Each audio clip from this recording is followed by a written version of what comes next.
sir. We live. We back, man. Welcome back to the Golden Goose DFS show. I am your host, Chandler Blakely, aka Goose. We are the leaders in single entry 3 max and 20 max content, but have no fear. If that's not your particular style of play, man, you still found the perfect home for you if you playing NBA DFS, man. Hit that subscribe button. You won't be sorry. Turn your notification bell on so you can be here rocking with me every day when the content drops, all right? Also, do me one small favor, man. Hit that thumbs up. Get this video a quick like, man. It's greatly appreciated. Get some good karma headed your way, man. Don't skip on the like button, all right?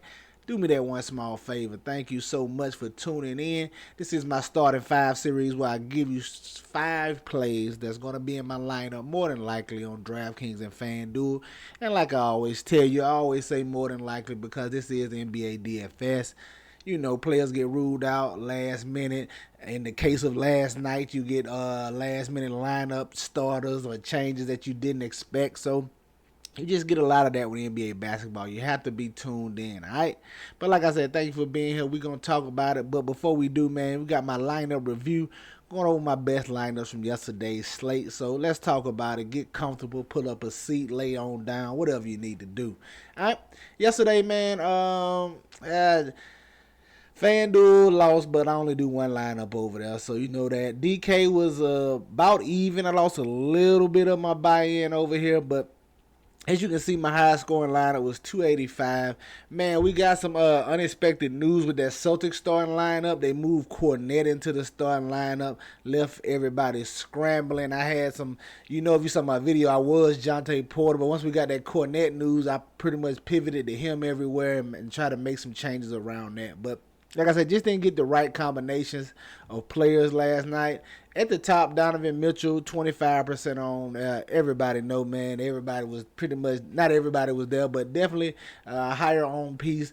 Donovan Mitchell, great matchup against the Milwaukee Bucks. Hate that Giannis got ruled out. This game could have been a lot closer, and maybe we got a bigger performance from Donovan Mitchell, but Giannis being ruled out over here at the last second just kind of led to a blowout here for the Cavs, and Donovan Mitchell didn't have to go crazy. Still gave you a solid performance with 55 fantasy points, but Giannis had to play this game closer. You may get a 60 burger or something like that from him, but Donovan Mitchell was very solid.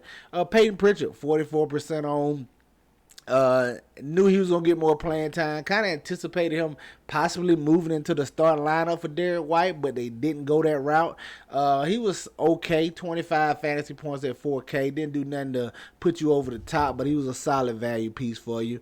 Josh Hart here at 4,600. Late rule in, got him in my player pool at 2% on. He came through with 30 fantasy points for you here. Al Horford, the big letdown him. I got a little nervous. I should have got off of him. I got a little nervous when he was starting that power forward. And I should have just moved some of my shares off of him. Still had too much Horford, though, for me. 21% on, only 16 fantasy points. Let you down in this spot. Luke Cornette was very solid. Almost 10x in here at 28% on. Jalen Brunson, 5% on, gave you 45 fantasy points. He was okay as well. Rounding out my lineup, Scotty Barnes at 11% on, 42 fantasy points. Didn't quite really know what to expect from this Toronto side with Siakam being gone. We're going to give it a few games to see how the usage and who's getting the excess work. We got to give it a few games to see how that works out. But got to some Scott. I wanted to get to some Raptors here and there because I knew it was more usage to go around with no Siakam. I got to some Gary Trent Jr. too. Should have got some more, but Scotty Barnes was just okay. 42 fantasy points. And then rounding out D'Angelo Russell, 25% on, gave you a 40 burger here as they beat the Mavs. So, like I said, okay day on DK. FanDuel, you know I only do one lineup. Broke my streak, man. We was cashing pretty consistently over here with my single entry on FanDuel, but broke my streak. 214, just let down City over here. Had Damian Lillard 64%, only 31 fantasy points from him. Got to some Dennis Schroeder. Thought he could pick up some playing time with no Siakam over here. Only 21 fantasy points. Chris Middleton, the biggest letdown of the night. Absolutely destroyed me and 58% of the people over here. Only 7 fantasy points. Malik Beasley, man, 28% on, only gave you 9 fantasy points. I got to some Paulo Banchero over here trying to get a little different. 22% on, only 44 from him. Sam Hauser, a chalk piece that failed everybody, only 12 fantasy points from him. Had Scotty Barnes over here again, only 42 fantasy points from him. Bobby Porter's at 72% on, right, with a 30 burger, just an okay performance from him. And then Horford here letting me down once again. So very, very ugly night on FanDuel. Hate it, ruined my streak, but well, you know what to do when one streak ends. Start up a new one. Let's get into tonight's 5-game main slate. You know I got my 5 plays queued up for you. Let's talk about it, man. At the top, your thumbnail. Give me Shai Gilgeous-Alexander, 10-2. It's not much to say, man. SGA is SGA.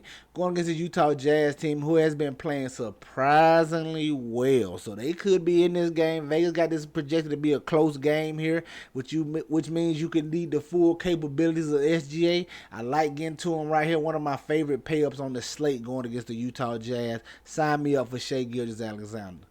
At the shooting guard, I don't mind going back to Gary Trent Jr. Now, provided he's still in the starting lineup. I don't know if Bruce Brown is going to be available yet, but if he is, I don't know what they're going to do with that. I don't know how that starting lineup is going to look, but if Gary Trent Jr. is still in the starting lineup, I'll play him again. Played him last night. Now, you know what you're getting with Gary Trent Jr. It's all scoring. All scoring. You may get lucky and get some peripherals, but it's mainly scoring. But at 4,300, he doesn't have to score a lot to pay off this price tag. So I definitely have some more interest in Gary Trent Jr. Definitely go back to that well. At the small forward, look at Lauri Markkanen, 8,300, coming back the other side of that game there. You got a little correlation here with him and SGA. Hopefully this game is as competitive as Vegas sees it, and as I hope it can be. So I like getting a little running back with Markkanen here, like a little mini game stack with these two. But you know what Markkanen is capable of. Coming off a very solid game here. They're going to need him to be in this game against the Oklahoma City Thunder. I like getting to some Lauri Markkanen at 8,300. At the power forward, I want to look at GG Jackson, man, for the Memphis Grizzlies. We've seen his minutes tick up the last 2 games. They have absolutely no reason not to play him as they are completely depleted over there for the Grizzlies. So many injuries. Guys out for the season. This is a season for them to look at young talent and evaluate it. I see no reason why GG Jackson can't continue to push 30 minutes in this spot. Like I said, 29 and 27 minutes over the last 2 games, I believe. Very, very solid outings here. Very, very solid outings in those contests, man. I think he continues to push 30 minutes, especially if he continues to play well. I definitely have some interest in GG Jackson at 4K for a little value play. And at the center spot, I want to look at Julius Randle, 8,800. Man, the Wizards just give it up inside, man. They give up points at the rim. Him and Hartenstein should be able to have a big day down there. There's no Gafford, so we may get some Marvin Bagley in their life, depending on what they decide to do with their starting lineup for the Wizards. But I expect them to get killed inside no matter who they start or how they try to do it. Hartenstein and Randle should absolutely have their way there. Randle's second night of a back-to-back. Little worried there, but not too much, man. Like I said, I expect him to eat down low against the Wizards. They have nobody that can really body him up and stop him down there. Give me Julius Randle, 8,800. There you have it, man. Your starting 5 for DraftKings. Shai Gilgeous-Alexander, Gary Trent Jr., Lauri Markkanen, GG Jackson, and Julius Randle. Get you some exposure to these guys. Get them in your player pools. They for sure gonna be in mine, all right? Let's go take a look at FanDuel and see what I'm feeling over there. At the top, man, want to look at Emmanuel quickly. 7,600. Been playing very well as of late. Like I said, Siakam being out can't hurt him over there. You know, with these Toronto starters, Scotty Barnes, Siakam, Scotty Barnes, quickly, RJ Barrett. Siakam being out is only going to help them. Like I said, there's more usage to go around, more shots to go around for these other stars here. I like getting the man quickly. Gave you a solid performance last time out. I think he's in line to continue to play well, man. I like quickly here. Price tag's getting up there a little bit on him, but it's still a little life left on his price tag. I don't mind taking advantage of it. At the shooting guard, like I just said with GG Jackson, Vince Williams, man, you've been watching me. I done played him a couple times. He been in the video a couple times, man. He's just a guy that does a little bit of everything. What they say, jack of all trades, master of none. That's what Vince Williams is. No disrespect intended, man, but he's going to get you rebounds, get you assists, a steal, a block. He's going to put up a few points. He just fills up the stat sheet for you, man. I like getting the guys like that. Give me some Vince Williams. The menu should continue to be big here in this spot. Should continue to start. Like I said, all those injuries over there for the Grizzlies. They just evaluating young talent, seeing what they have, giving them a chance to flourish. I like getting the Vince Williams here at 6,500. At the small forward, want to stay with Kyle Kuzma, 8,200. Listen, coming to the other side of this Knicks game, if the Wizards are going to be in it at all, it's going to have to be from guys like Kuzma and Poole, who's been playing better as of late. But I like getting the Kuzma. He's the primary option for this Wizards team, man. Give me some Kuzma at 8,200. They're going to need him to have a decent game for the Wizards to be in this matchup, all right? At the power forward, want to stay with Domantas Sabonis. He just continues to be on a tear. Great matchup here against the Pacers, man. He's always live for a double-double when he walks into the gym.